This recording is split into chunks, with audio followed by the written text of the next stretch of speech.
தமிழகம் times நேயர்களுக்கு வணக்கம். நான் உங்கள் சிவசங்கரி. இது பரமநாயகன் பாரி குறித்த சுவாரஸ்யமான தொடர். நீண்டதொரு இடைவெளிக்கு பின்னதாக உங்களை இந்த தொடரின் வாயிலாக சந்திப்பதில் பெருமகிழ்ச்சி அடைகின்றேன். இதற்கு முன்னதாக பரமநாயகன் பாரியில் என்ன நடந்தது என்பதை பற்றி ஒரு கதை சுருக்கமாக நாம் பார்க்கலாம். முல்லைக்கு தேர் கொடுத்தான் பாரி என்ற ஒற்றை வரி விளக்கிய வரலாற்றை அறிய முற்படுகிறார் கபிலர். அதன் தொடர்ச்சியாக பாரிக்கும் ஆதினிக்கும் திருமணம் ஏற்பட்டிருக்கிறது. இந்த திருமணத்தால் பரம்பு தேசமே கொண்டாட்டத்தில் மிதந்து கொண்டிருக்கிறது. அதையும் தாண்டி பரம்பின் பேரதிசயங்களில் ஒன்றான ராவரி மரத்தை ஆதினிக்கு காண்பிக்க வேண்டும் என்ற எண்ணத்தில் ஆதினியை அழைத்து கொண்டு அடர்கானகத்திற்குள் பயணப்படுகின்றான் பாரி.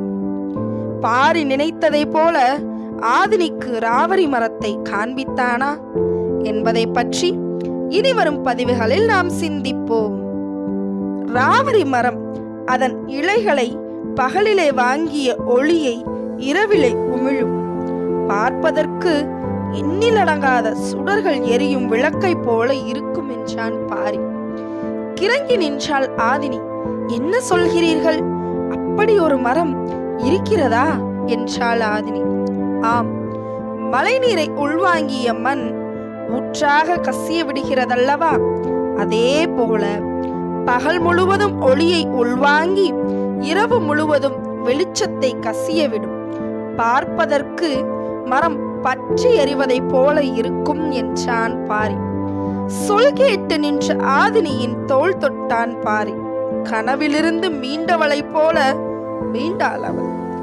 இன்னும் எவ்வளவு தொலைவில் இந்த மரத்தை பார்க்கலாம் என்றாள் ஆதினி. சிறிது தொலைவு இறங்கினால் சரிவு பாறைகள் முடிச்சிட்டது போல் கிடக்கும். அங்கிருந்து பார்த்தால் எளிதில் இருக்கும் மலைச்சரிவில் ராவரி மரம் தெரியும் என்றான் பாரி. ஆதினியால் ஆசையை அடக்கவே முடியவில்லை. ஒளிரும் மரத்தை பார்க்க வியக்கும் எந்த கணத்தை அடைய மனம் தவித்தது. இப்போதுதான் இன்னும் கவனத்தோடு நடக்க வேண்டிய இடம். எனவே பாரி பார்த்து வா என்றான். நீங்கள் எப்போது அந்த மரத்தை பார்த்தீர்கள் என்றாள் ஆதினி. காடறிய பயணப்படும் போது தேக்கன் காண்பித்தார் என்றான் பாரி. பல ஆண்டுகளாகி இருக்குமே, அதன் பிறகு நீங்கள் அதை பார்க்கவில்லையா என்றாள் ஆதினி. இல்லை, பகலில் அந்த மரத்தை நம்மால் கண்டறிய முடியாது. அந்த மரம் பகலில் எப்படி இருக்கும் என்று இதுவரை யாருக்குமே தெரியாது. இரவு நேரத்தில் எதிர்குன்றில் நின்று பார்த்தால் தான் கண்டறிய முடியும். அதுவும் நிலவற்ற இது போன்ற காரிருள் நாளின் நள்ளிரவில்தான் நன்றாக காண முடியும் என்றான் பாரி. சரிவு பாறைகள் முடிச்சிட்டதை போல திருகி கிடந்த இடம் வந்தது. அவற்றின் ஓரத்தில் நின்றபடி பார்த்தான். எதிரில் எதுவுமே தெரியவில்லை. கும்மிருட்டாக இருந்தது. பாறையின் இன்னொரு முறையில் போய் நின்று பார்த்தான். அப்போதும் எதிரில் மலைத்தொடர் தெரியவே இல்லை. தான் வந்தது சரியான பாதைதானா என சிந்தித்தான்.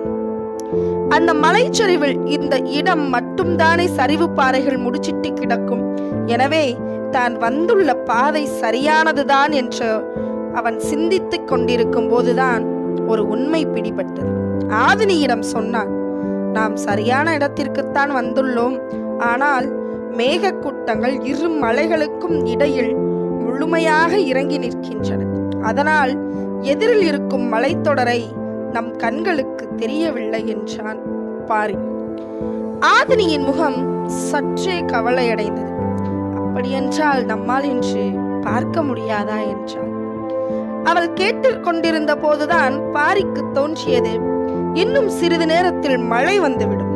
நாம் இருப்பது மிகவும் ஆபத்தான இடம். பெருமழை என்றால் சரிவு பாறையில் மழைநீர் எவற்றையெல்லாம் இழுத்து கொண்டு வரும் என்று தெரியாது. நாம் உடனடியாக பாதுகாப்பான இடத்திற்கு போயாக வேண்டும் என்று சொல்லி பாரி ஆதினியை அழைத்துச் சென்றான். தொலைவில் இடியோசை கேட்டது.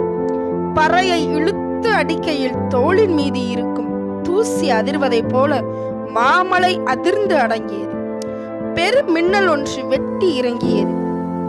அடுத்தடுத்த மின்னல்கள் இறங்கத் தொடங்கின. மின்னல் ஒளியில் தென்பட்ட பாதையை வைத்து விரைந்து அழைத்துச் சென்றான் பாரி.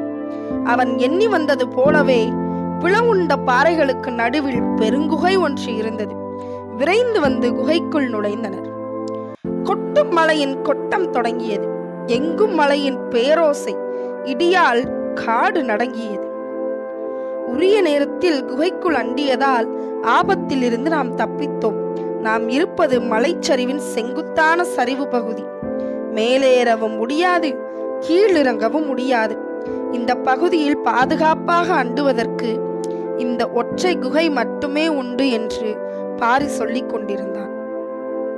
காரிருளும் அடர்மழையும் சற்றே அச்சத்தை வரவைப்பவனாக இருந்தன. மின்னல்கள் இடைவெளியின்றி இறங்கிக் கொண்டிருந்தன.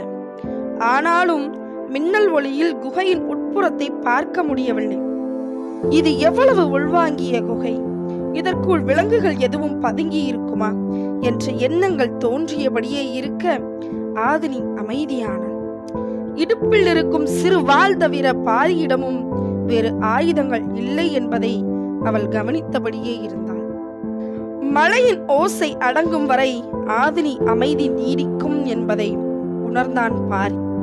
குகையின் நடுவில் இருந்த சிறு பாறையின் மீது ஆதினியை தோள் சாய்த்து உட்கார வைத்தான். ராவரி மரத்தை ஆதினிக்கு காட்ட வேண்டும் என்ற ஆர்வத்தில் மேகத்தின் தன்மையை கவனிக்காமல் இருந்துவிட்டோம் என்று தோன்றியது. கவனித்திருந்தாலும் வராமல் இருந்திருப்போமா என்பதும் தெரியாது. காது இடி மின்னலுக்கும் விலகி நடக்க தெரியாத உயிரினம் என்று மனதில் நினைத்தபடி உட்கார்ந்திருந்தான். ஒளியை உருவாக்க ஏற்படும் இல்லாமல் வந்துவிட்டோமோ என்பதுதான் பாரிக்கு குறையாகவே பட்டது. நீண்ட நேரம் கழித்து மழை நின்றது.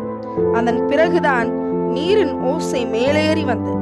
காற்றெங்கும் ஈரம் மிதந்தபடி இருந்தது. குகையின் உள்ளடுக்கில் தான் உட்கார்ந்திருந்தனர். ஆனாலும் நீர்த்தொட்டிக்குள் இருப்பது போலதான் இருந்தது. குளிர் நடுங்கியது. முகம் பார்க்க முடியாத கும்மிருட்டு. மழை பெய்யும் வரை விடாது வெட்டிய மின்னல் ஒளியில் அவ்வப்போது குகைக்குள் வெளிச்சம் தென்பட்டது. மழை நின்ற பிறகு இருளின் அடர்த்தி அதிகமானது. பாரி இடது கையை இறுக பிடித்தபடி சாய்ந்திருந்தாள் ஆதினி. பொழுதாகி கொண்டிருந்தது. இந்நேரம் நள்ளிரவு கடந்திருக்கும் என்று நினைத்த பாரிக்கு முதன்முறையாக ஐயம் தோன்றியது. பொழுது நள்ளிரவை கடந்திருக்குமா இல்லையா? ஏன் குழப்பம்? ஆதினியின் பாதுகாப்பு மீதே கவனம் குவிந்திருந்ததால் பொழுதின் ஓட்டத்தை சரியாக மதிப்பிட முடியவில்லை. எப்படியோ விடிந்த பிறகுதான் குகையை விட்டு அகல முடியும். ஆதினியை இங்கேயே படுக்க சொல்லலாம், ஆனால் அவள் படுக்க மாட்டாள் என்று எண்ணியபடியே இருந்தான் பாரி. கும்மிரட்டின் அச்சம் எளிதில் மனம் விட்டொழியாது. அதுவும் உள்காட்டின் அடர்குகைக்குள் ஆதினிக்கு அவ்வப்போது எழுதும் ஐயமே தான் கண்களை திறந்திருக்கிறோமா அல்லது மூடியிருக்கிறோமா என்பதுதான். இரண்டுக்கும் எவ்வித வேறுபாடும் இல்லாத நிலையில் பாரியின் கையை இறுக பற்றுவதன்று வேறு எதையும் கவனிக்க முடியவில்லை. எந்த சொல் கொண்டு இந்த அமைதியை கலைப்பது என பாரி சிந்தித்துக் கொண்டிருக்கையில் குகையின் உள்ளடுக்கில் சிற்றொளி வெளிப்பட்டது. அதை உணர்ந்த கணம் சட்டென குகையின் உட்பகுதியை நோக்கி திரும்பினான் பாரி. தோளிலே சாய்ந்திருந்த ஆதினி திடுக்கிட்டு நடுங்கினாள். உள்ளே இருப்பது விலங்கா? எந்த வகையான விலங்கு? எதையும் கணிக்க முடியவில்லை. சட்டென குகையை விட்டு வெளியே போய் நின்று அதை எதிர்கொள்வது பாதுகாப்பானதா, உள்ளே எதிர்கொள்வது பாதுகாப்பானதா என பாரியால் எந்த முடிவும் எடுக்க முடியவில்லை. ஒளியின் அளவு கூடிக்கொண்டே இருப்பது போல் தெரிந்தது. ஒளியின் தன்மை எதையும் கணிக்க முடியாததாக இருந்தது. பரவும் ஒளிக்கு பின்னால் இருப்பது பாறையா, இருளா அல்லது மிருகத்தின் உடலா? எதுவும் புலப்படவில்லை. இவ்வளவு குழப்பங்கள் வாழ்வில் இதுவரை ஏற்பட்டதே இல்லை. இயற்கையின் கணிக்க முடியாத கூர்முனையில் முன்னால் நின்று கொண்டிருந்தான் பாரி. காடறியும் காலத்தில் கூட இவ்வளவு பதற்றமான கணத்தை சந்தித்ததே இல்லை. இப்பொழுது ஏற்படும் பதற்றத்திற்கு காரணம் ஆதினி. எது நடந்தாலும் அவளுக்கு பாதிப்பு எதுவும் ஏற்பட்டு விடக்கூடாது என்பதுதான். ஒளியின் அளவோ கூடிக்கொண்டே இருந்தது. மஞ்சள் கலந்த வெண்ணொளி பாறையின் இடுக்கின் ஓரத்தில் நீரோடுவது போல் கசிந்து ஓடியது. பாரியால் புரிந்து கொள்ள முடியவில்லை. இது என்ன உயிரினமா? தாதுக்களின் கசிவா அல்லது ஏதாவது ஆபத்தின் அடையாளமா? ஒன்றும் புரியவில்லை. சட்டென ஆதினியை இழுத்து கொண்டு வெளியேறிவிடலாம் என தோன்றியது. ஆனால் மனம் அதை செய்ய மறுத்தது. ஒளியின் நீளமோ அதிகமாகிக் கொண்டே இருந்தது. அதன் நீளம் அதிகமாக குகை முழுவதும் வெள்ளொளி பரவியது. இது என்ன என புரியவில்லை. துணிந்து அருகில் போக முடிவெடுத்தான் பாரி. ஆதினியின் இறுகிய பிடியை தளர்த்த முயற்சி செய்யும் போதுதான் பரவும் நீரொளியின் முன்பகுதி குச்சி போல் மேலெழுந்தது. ஒரு கணம் பாரிக்கு குப்பென வியர்த்தது. அறிவு ஐயத்தின் புள்ளியை கண்டறிந்தது. அந்த ஐயத்தை நோக்கி சிந்திக்கத் தொடங்கியது. ஏறக்குறைய பாரி அது என்னவென சற்று கணிக்கத் தொடங்கிவிட்டான். சற்று முன்னால் நகர்ந்து பார்ப்போம் என்று எண்ணி அதற்கு இடப்புறம் மெல்ல நகர்ந்து பார்த்தான். அவன் கணித்தது சரியானது என்று உறுதிப்படுத்திய கணம் காடு அதிர்வதைப் போல் கத்த வேண்டும் என்று தோன்றியது. ஆனால் ஆதினி அச்சமடைவாள். அதுவும் இடம் விட்டு விலகி பொந்துக்குள் ஓடிவிடும் என்பதால் மகிழ்வை அடக்க முடியாமல் இருந்தான். அவ்வளவு நேரமும் உரையில் இருந்த ஆயுதத்தை பிடித்திருந்த வலக்கையை எடுத்து இப்போது ஆதினியை இறுக அணைத்தான். அவளுக்கு காரணம் புரியவில்லை. கட்டற்ற மகிழ்வை கசியும் காதல் மொழியில் சொன்னான்.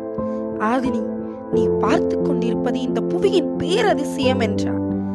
அவளுக்கோ ஒன்று புரியவில்லை. ராவரி மரத்தை பார்த்த பரம மக்கள் பலருண்டு. ஆனால் பல தலைமுறைகளாக மனிதர்கள் பார்த்திராத ஒன்றை இப்போது நாம் பார்த்து கொண்டிருக்கிறோம் என்றான் பாரி. அச்சம் நீங்காத குரலில் பாரியின் கைகளை இழுத்து அணைத்தபடி, என்ன அது சொல் என்றாள் ஆதினி.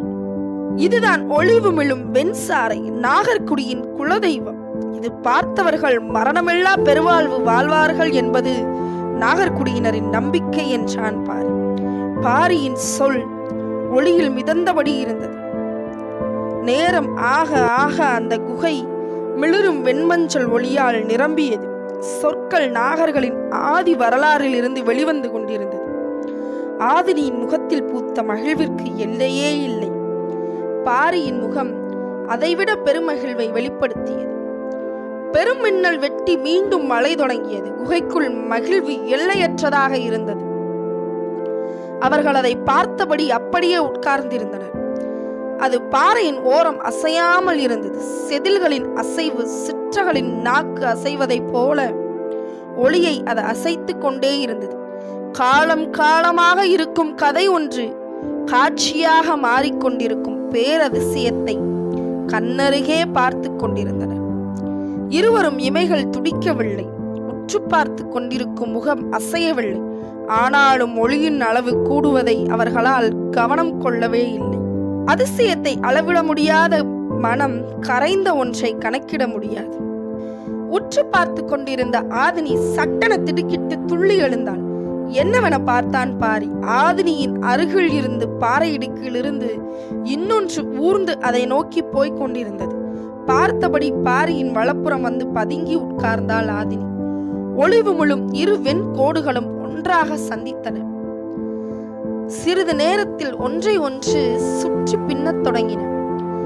காற்றுக்கு அசையும் சுடரொளி போல வெண்ணொளி கூடி குறைந்தது. இரவு முழுவதும் ஒளிச்சுடர்கள் இரண்டும் ஒன்றை ஒன்று பின்னியபடியே இருந்தன. ஆதினி பாரியின் கைகளை இறுக பற்றினாள். அச்சம் முதிர்ந்த கணத்தில் ஆசை மேலேறத் தொடங்கியது. வெண்ணொளி பின்னுவதைப் போல இருளுக்குள் இருந்த உருவங்களும் தயங்கி தயங்கி பின்னத் தொடங்கின. மலையின் ஓசை போல மூச்சுக்காற்றின் ஓசையும் கூடிக்கொண்டே இருந்தது. எவ்வியூரின் மாளிகையில் ஐவகை படுக்கையோடு குறிஞ்சி மலர் கொண்டு உருவாக்கப்பட்டது. ஆனால் குறிஞ்சி நிலத்தின் உள்ளங்கைக்குள் காமம் தனக்கான ஓவியத்தை வரைந்து கொண்டிருக்கிறது. ஆதினியின் கால்களில் அணிந்திருந்த தண்டை இவ்வளவு ஓசை எழுப்பிய போதும் பின்னிய நாகங்கள் விலகவில்லை. காமம் விளக்க முடியாத விளையாட்டு. நாகங்களும் விலகவில்லை, நாகங்கண்டும் விலகவில்லை. இயற்கை, காதல், பரமுதேசம் இவை மூன்றும் ஒன்றோடு ஒன்று தன்னை எப்பொழுதும் பிணைத்துக் கொண்டிருக்கின்றன. அங்கே ஐவகை குறிஞ்சி மலர் கொண்டு படுக்கை உருவாக்கப்பட்ட பொழுது குறிஞ்சியின் தலைவனான முருகன் பரன் மீது காதல் அமைத்ததை போல குறிஞ்சியின் தலைவனான பாறைக்குள் தனது காதலை வரைந்து கொண்டிருக்கின்றான்.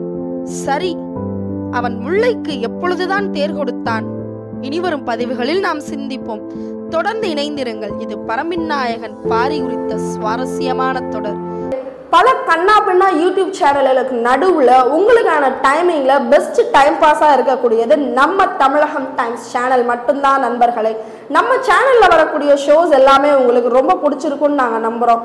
இந்த ஷோஸை தொடர்ந்து நீங்கள் கேட்கணுன்னா, எந்த ஷோஸையும் மிஸ் பண்ணாமல் நீங்கள் கேட்கணுன்னா நம்ம சேனலை லைக் பண்ணுங்கள், ஷேர் பண்ணுங்கள், கமெண்ட் பண்ணுங்கள்.